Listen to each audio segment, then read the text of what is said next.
tarde, pessoal. Obrigado ao IAT. Parabéns ao IAT pela iniciativa, pelo aniversário. Obrigado, Fabrício, pelo convite, pela lembrança, pela ocasião de estar aqui e, entre várias outras coisas, reencontrar o Virgílio e, na pessoa dele, na mesa especificamente, tantos colegas de uma colaboração fugaz de já 10 anos atrás. Enfim, basicamente aqui, conversando com tanta gente que está com a mão na massa, eu sou um espectador, digamos assim, consumidor diletante dessa literatura, inclusive, né, as coisas que vocês fazem, né, e que chega na gente, no meu caso, chega graças ao algoritmo do Facebook.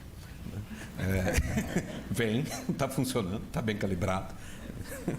No que diz respeito a isso, tem chegado, eu tenho podido compartilhar, estou acompanhando, estou vendo, e é, claro, retroalimentação para a gente, que obviamente a gente tem um para-casa para fazer no que diz respeito a entender o que se passa na política. Droga.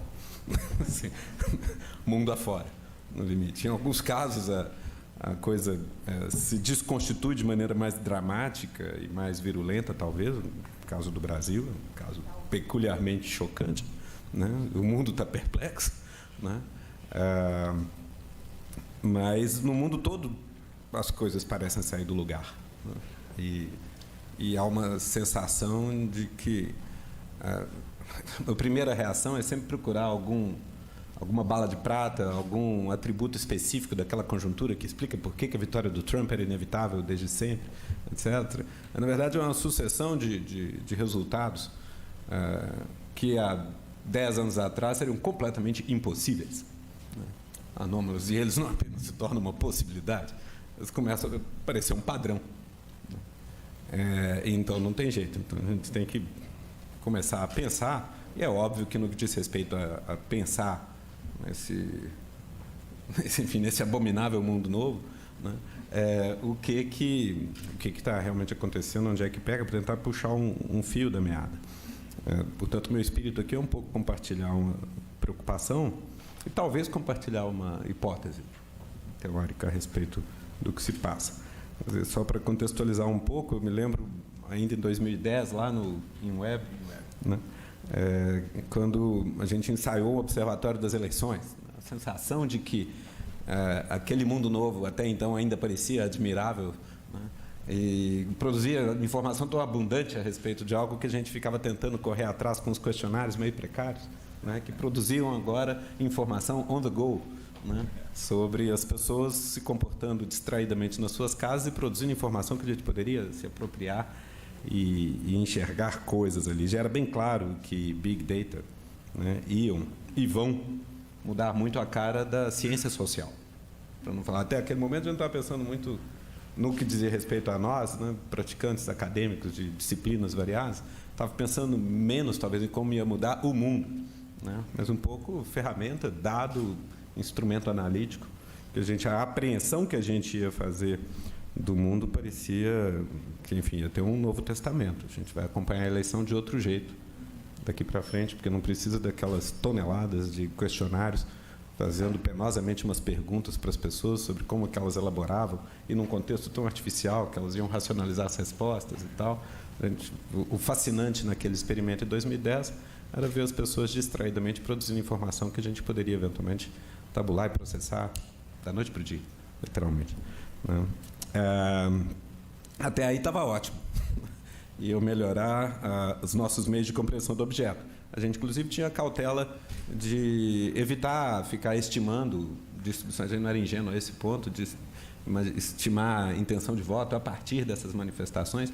A ideia era nos familiarizarmos com as informações produzidas assim, para, com o tempo, eventualmente, começar a poder ver retrospectivamente como é que isso incidiria sobre resultados, né? Só que aquele negócio, como sempre acontece em tantos campos e com muita força nas humanidades, mudar a compreensão do objeto é mudar o objeto. Na hora que as pessoas começam a pensar sobre algo de uma maneira diferente do que pensavam antes, na hora que o tipo de informação que flui é diferente, elas podem estar achando que estão fazendo a mesma coisa, mas você já produziu uma maneira de processar a informação que é diferente, e isso vai produzir efeitos, cada um acha que está agindo como sempre agiu, só que tem mais informação, mais acessível na mão, e eventualmente estou participando de uma conversa, mas ao mudar o ecossistema, muda de maneira tipicamente impreditível como é que o sistema vai se reacomodar. Quer dizer, isso não é algo dedutível por modelagem matemática, isso é, na melhor das hipóteses, simulável em modelo computacional, né? com erro de retroalimentação de todo tipo. Então, você não... Então, o objeto muda ao mudar a conduta de cada um de nós, né? E por isso, enfim, ciência social é tão difícil, né? Eu costumo brincar, né? Ela é não linear, essencialmente, ela é retroalimentação, o feedback é muito drástico, né? Eu brinco que hard science se pratica na fafiche. No ISEX é easy science. Sexo é easy science. Tem o sentido hard e soft, ok, aí a gente é soft. Mas é soft porque é hard. É soft porque é difícil, paca. De você, de alguma maneira, pôr em pé alguma coisa mais sistemática com esse tipo de objeto que retroalimenta. Aquela provocação famosa de um Nobel de Física que falou: imagine como física ia ser difícil se as partículas pudessem pensar. Né? Pois é. Exatamente, a gente está lidando aqui, na nossa perplexidade, é exatamente a perplexidade de pessoas olhando, tentando, em busca de alguma física num campo onde as partículas, droga, pensam. Né? Pensam menos do que a gente gostaria, talvez, né? Mas pensam. Né? Isso nos deixa sempre correndo atrás.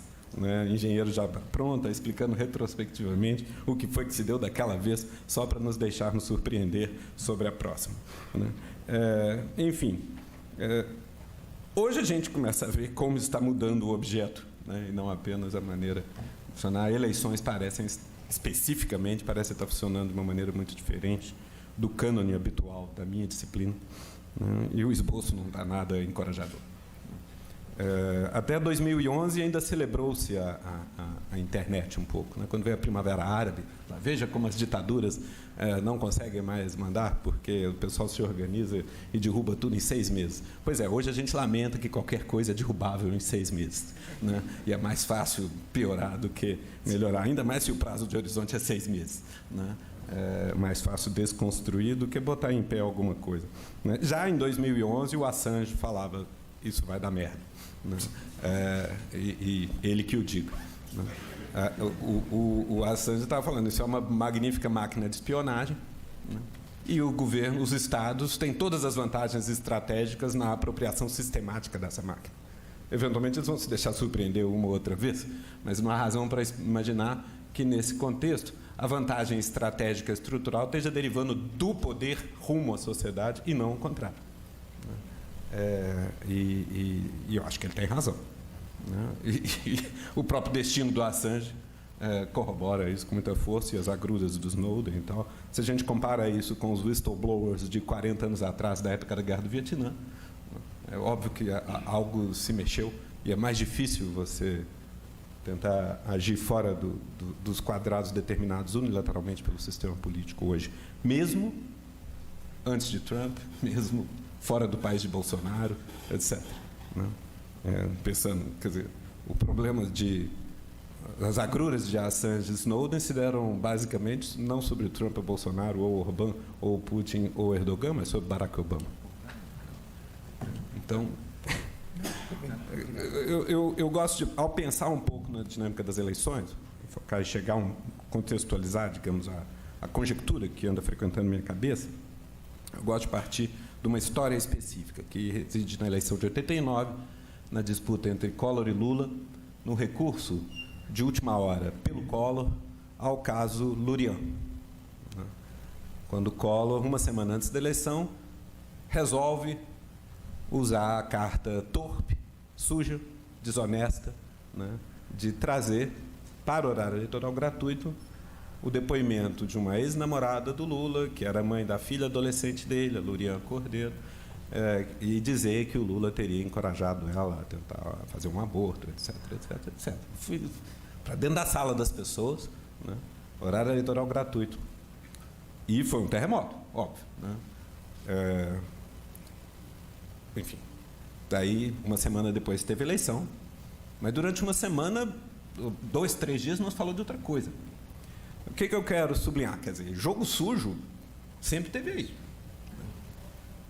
Mas em 89, uma campanha decidir dar esse passo é uma decisão estratégica grave, cheia de consequências. No momento que a campanha do Collor resolve usar isso, ela tem que viver com as consequências. No dia seguinte, ela tem que ter um discurso do follow-up, porque ela vai receber fogo do outro lado, a respeito como recebeu. Ela vai ganhar uns votos, porque ela vai tirar uns votos do Lula, ela também vai perder votos. Isso vai flutuar, é um mega terremoto, você está chacoalhando o tabuleiro em busca de algum efeito, e você vai ter que viver com isso, porque tem uma narrativa eleitoral, tem uma campanha, tem uma discussão pública, e as candidaturas têm como pautar, tem como instrumentalizar, vão se apropriar disso estrategicamente, mas tem que viver com as decisões e com os recursos que empregam em público. Então, o comitê do Collor deve ter tido que reunir em cima disso, uma reunião tensa, com um monte de gente falando para um lado e para o outro. O candidato toma a decisão, bate na mesa, está encerrado, vamos fazer, e está todo mundo correndo para viver com as consequências daquilo. Nesse exato momento, qualquer campanha espalha 1 milhão de lurians, verdadeiras, falsas, inventadas, não importa, inconsistentes umas com as outras, pouco importa, e a campanha sequer responde por elas. Isso não tem qualquer peso, não tem qualquer relevância, isso não diz respeito às campanhas. Pode encorajar indiretamente, pode filtrar material que está sendo produzido a alhures, pode encaminhar, sei lá o que fazem. Né? Tem a menor ambição de conseguir enxergar completamente esse cenário. Né? O fato é que isso simplesmente se instrumentaliza de uma maneira difusa. As campanhas meio que se individualizaram. Né? Eu vivo uma campanha, vocês vivem outra. A minha tia vai viver outra. Né? É como se cada um de nós estivesse num aquário específico sendo bombardeado com uma narrativa específica a respeito daquilo, que alguém intui que é a narrativa que lhes convém me expor. Mas ela não necessariamente é igual à do Virgílio, ou a dos meus parentes, ou a dos meus vizinhos.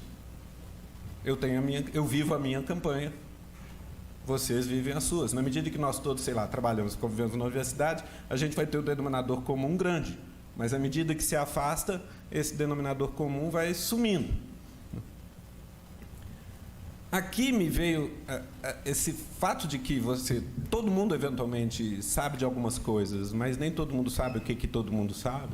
Né? Me trouxe à baila um conceito que é muito importante em modelagem formal, em ciências sociais, na emergência do equilíbrio em modelos econômicos de escolha racional, que é o conceito de conhecimento comum, de common knowledge, que não reside apenas em todo mundo ter uma informação, mas que todo mundo tenha a informação de que todo mundo tem aquela informação. E assim até o infinito. Não apenas nós todos sabemos algo, mas todos nós sabemos que nós sabemos algo. E todos nós sabemos que todos nós sabemos que nós sabemos algo. E assim por diante. É só quando isso normalmente é tido meio como preciosismo de matemático, mas essa premissa de conhecimento comum, dessa regressão infinita de que todo mundo sabe, que todo mundo sabe, que todo mundo sabe, todas as informações relevantes naquela interação, essa é uma pré-condição da emergência do equilíbrio. Isso é uma pré-condição da emergência da dedutibilidade matemática do equilíbrio. É só porque não apenas eu sei tudo que eu sei, mas eu sei tudo que todo mundo sabe o que todo mundo sabe, que eu posso antecipar as ações de todo mundo e a coletividade se coordena rumo ao conceito matemático de equilíbrio definido pelo John Nash. Tá? Isso é um pré-requisito formal. Né?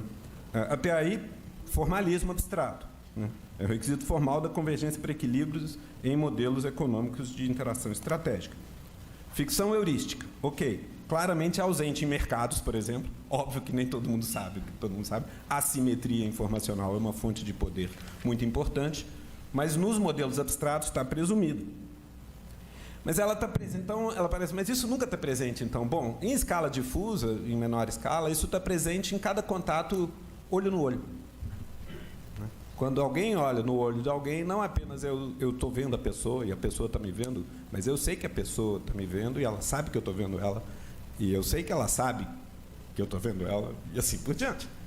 E isso basta, e frequentemente a gente coordena algo que vai fazer sem dizer, fala assim, sei lá, a gente está no ônibus cheio e tem que descer no mesmo ponto.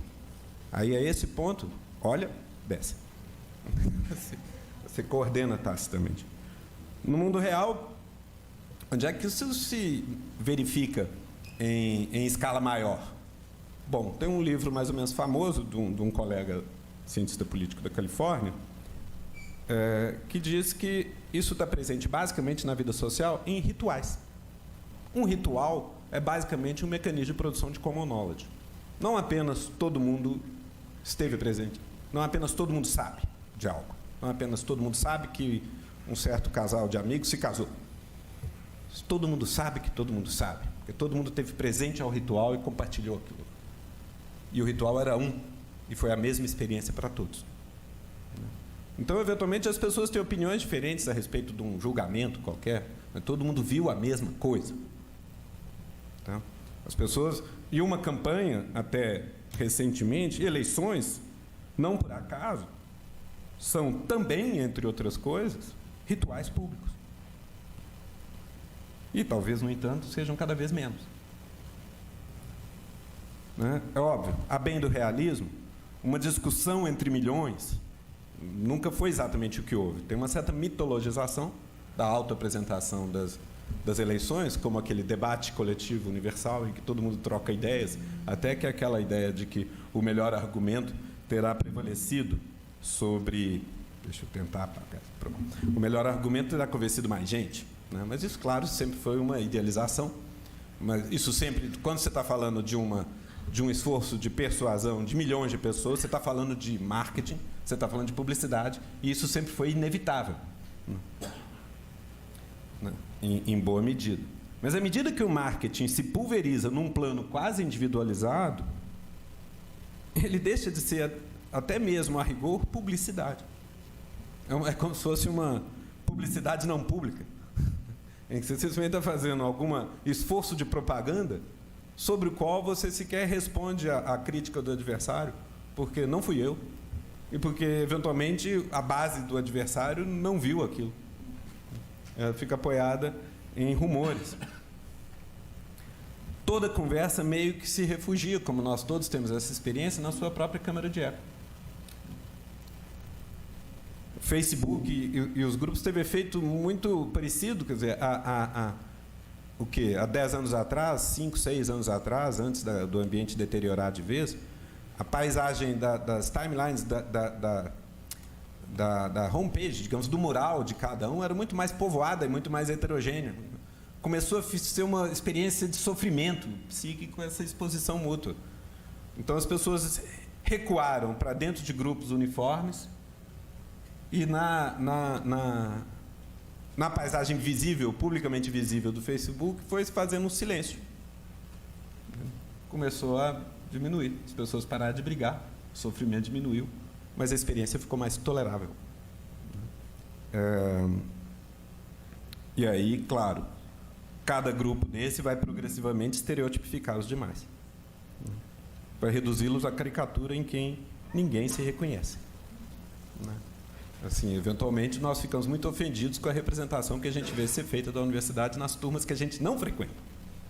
Mas eu tenho certeza que a mesma coisa acontece com a caricatura que, eventualmente, a gente faz de quem está na outra turma nas nossas rodas. E pior, isso tudo é orquestrável, isso é produtível, isso é modelável, tem comportamentos mais ou menos identificáveis, e, enfim, está aqui na apresentação do Fabrício, do Virgílio, de todos, como isso, de alguma maneira, deliberadamente produtível, com determinados efeitos e objetivos estratégicos. Se isso é uma possibilidade, isso tem consequências. Na política, isso tem consequências estruturais, graves. Isso não é detalhe. A dinâmica, inclusive, a respeito da receptividade à mentira, o trabalho de vocês mostra, é peculiarmente aguda quando o assunto é política. Porque aí tem toda a identificação, tem tudo de transcendental associado à identificação de cada um de nós na política, que nos justifica, sobre a qual a gente racionaliza. Não é só que a gente racionaliza a disseminação de fake news, a gente acredita sinceramente em coisas que são, a rigor, não necessariamente verdadeiras, e a gente racionaliza a disseminação daquilo que a gente está propenso a acreditar de antemão, né? E esse é o caminho do inferno. Isso não... Por aí vai embora a tolerância e se insinua a violência política. É disso que a gente está falando. Aliás, esse é o ponto do mais geral. A política é a sublimação da violência. Saída. Hobbes. À medida que política funciona, a violência em larga escala fica um pouco mais encapsulada. Vai ser sublimada de alguma maneira. Quando a política parece decompor-se, você está mais próximo da autolegitimação do recurso à violência. E isso vai estar acontecendo com muita gente ao mesmo tempo. Isso tem sinal político, que não necessariamente é esquerda ou direita, mas vai ser, sim, mais autoritário. Tá?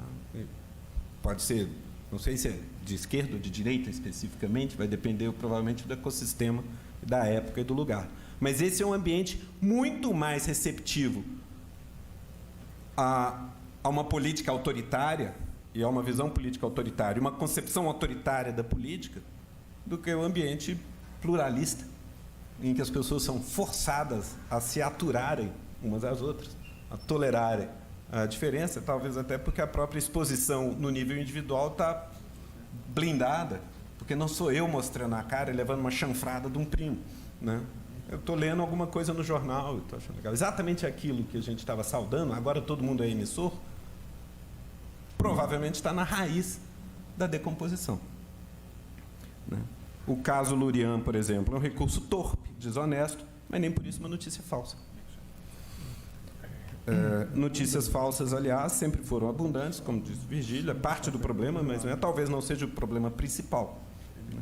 O problema hoje, no ponto que eu estou, me parece ser a erosão do filtro social propiciado pela campanha pública, por uma recepção minimamente unívoca do debate eleitoral, em que todo mundo escuta e fala, ouve de todos e fala para todos o tempo todo, ou ouve de alguns que, de alguma maneira, são receptáculo de todos e respondem pelo que falam, né?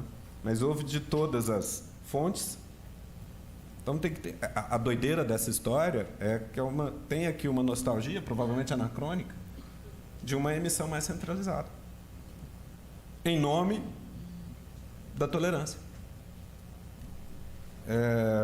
Então, o problema é a erosão desse filtro social, propiciado por uma campanha, para a existência de alguma, no singular, campanha pública, por uma recepção minimamente unívoca do debate eleitoral partilhado por todos, que favorece conhecimento comum da campanha, propicia empatia, alimenta coesão política, mesmo quando a divergência é funda. Porque nós estamos tendo a mesma experiência de emissão. Regular isso. A gente mal sabe como funciona. Eu não acho que a gente está perto de regular isso, né? Além do mais, tem a lógica adversarial, né, que o Fabrício estava apontando, em que você está correndo com a inovação. O que quer que seja a regulação, né, como os grupos de ódio eventualmente fazem no Facebook, falar, a norma é até aqui, eu venho até aqui e paro. Não vou deixar o Facebook mexer comigo, né? Do ponto de vista regulatório, o que pode ou não pode, você contorna, fixado uma regra. As campanhas vai ter vantagem que conseguir inovar na burla. Esse contexto, quer dizer, você vai falar, tomando a sério os catchwords do tempo, nosso tema, Big Data, comecei com ele, crise epistêmica e pós-verdade. Vou encerrar, enfim, bancando o acadêmico racionalista, positivista, iluminista Durão Velha Guarda, que tem algo a zelar, né? Pós-verdade, desculpe, pós-verdade, vírgula. Pós-verdade é um atalho retórico para quem quer explorar essas avenidas de desinformação. Conversa fiada. É epistemologicamente bullshit, né? Né? Falar sério, né? Sobre algumas coisas, só para demarcar também. Né? Aquele negócio, socraticamente, né? Eu só sei que nada sei. Mas já abdiquei de toda certeza, muito bem, desde bem jovem. Mas eu estou em busca da verdade. E não posso me justificar, e a minha vocação e a minha atuação, se eu renuncio à busca dela. A busca da verdade é a nossa Ítaca, né? Que nos propicia essa viagem que estamos compartilhando aqui nesse episódio específico dessa tarde, né? Sem essa bússola vai a breca o racionalismo, com ele vai junto não apenas a democracia, mas vai a própria universidade, vai os valores que fundamentam todo o universalismo político e o universalismo liberal, por que não, né, do mundo moderno. Tá? Bom, a internet existe há 20 anos, redes sociais há 10 anos, eu mal consigo imaginar o que nos aguarda daqui a 30. Né? Mas, sinceramente, até onde a gente consegue enxergar esses processos, o lugar onde a gente está agora, eu acho que a gente tem fundadas razões muito estruturais para nos preocuparmos a respeito da sustentabilidade do nosso modelo de organização política. Eu ando, sim, vocês vão me perdoar, o tom sombrio, eu ando, de fato, ando brincando por aí, falando que eu ando numa onda muito Black Mirror ultimamente. Obrigado, professor.